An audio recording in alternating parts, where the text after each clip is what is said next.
সালাতে দোয়া কবুল হয়। সালাতে দোয়া কবুলের 3 জায়গা। একটা হচ্ছে তাকবীরে তাহরিমার পরে আমরা সানা পড়ি না, আমরা তো একটা পড়ি।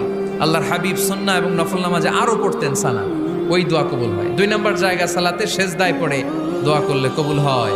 আকরাবু মা ইয়াকুনুল আবদু মির রাব্বিহি ওয়া হুয়া সাজিদ ফাকসিরু ফীহি দুআ। বান্দা যখন সেজদায় লুটিয়ে পড়ে, বান্দা আল্লাহর সবচেয়ে কাছে চলে যায়। তা কিন্তু বিশ্বনবী বলে সেজদাটা তোমার রবের কুদরতি পায়ের উপরে পড়েছে। সেজদায় পড়ে দোয়া করেন। সালাম ফিরানোর আগে বিশ্বনবী দোয়া করতেন, লা ইউসাল্লিমান্না আহাদুকুম হাত্তা ইয়াতাআওয়াযা মিন আরবা'a।